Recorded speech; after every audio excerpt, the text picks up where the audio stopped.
Hi పిల్లలు, welcome to bed time stories. ఈరోజు bed time స్టోరీస్లో ఒక మంచి నీతి కథను నేర్చుకుందాం. ఒక ఊరిలో ఒక చీమ ఉండేది. ఆ చీమ ఎప్పుడు పొలం గట్ల దగ్గర, చెరువుల దగ్గర, చెట్ల కింద తిరుగుతూ ఉండేది. అదే ఊరిలో ఒక రైతు ఉండేవాడు. ఆ రైతు చాలా మంచివాడు. అతను ఎప్పుడూ ఎవరికైనా ఏదో ఒక సహాయం చేస్తూ ఉండేవాడు. ఒకరు చీమకి బాగా దాహం వేసింది.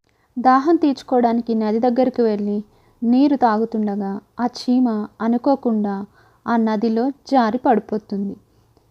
ఆ నది ప్రవాహానికి చీమ ఒక దగ్గర నుంచి మరికొంత దూరం కొట్టుకుని వస్తుండగా చున్న ఆ మంచి రైతు ఆ చీమను చూసి ఆ చీమకు ఎలాగైనా సహాయం చేయాలని అనుకున్నాడు. అనుకున్నదే తడవుగా ఆ రైతు పక్కనే ఉన్న ఆ చెట్టుకు ఉన్న ఒక ఆకును తెంపి నదిలోకి విసిరేశాడు. ఆ నదిలోకి విసిరేసిన ఆకు సహాయంతో చీమ మెల్లగా ఈదుకుంటూ ఒడ్డుకు చేరింది. ఒడ్డుకు చేరిన చీమ కృతజ్ఞతాభావంతో రైతుకు ధన్యవాదాలు తెలిపి, మిత్రమా, నువ్వు నా ప్రాణాలను కాపాడావు, నేను నీకు చాలా రుణపడి ఉంటాను అని చెప్పి అక్కడి నుంచి వెళ్ళిపోయింది. ఇదిలా ఉండగా అదే ఊరిలో ఒక పాము నివసిస్తూ ఉండేది. రోజు ఆ రైతు ఎండ ఎక్కువగా ఉండడంతో చెట్టు కిందకి సేద తీరడానికని వస్తాడు.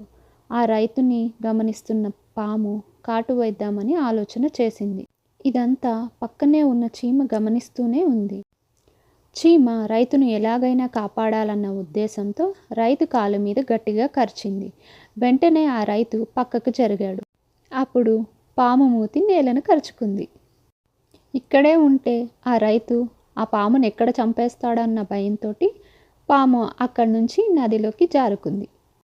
పాము నుండి తన ప్రాణాలను కాపాడినందుకు ఆ రైతు చీమకి కృతజ్ఞతలు తెలిపాడు.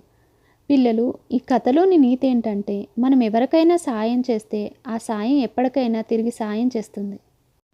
కాబట్టి పిల్లలు, కష్టాల్లో ఉన్న వారికి మనం ఎప్పుడూ సహాయం చేస్తూ ఉండాలి. ఈ స్టోరీ మీకు నచ్చినట్లయితే ప్లీజ్ సబ్స్క్రైబ్ చేసుకోండి. బాయ్.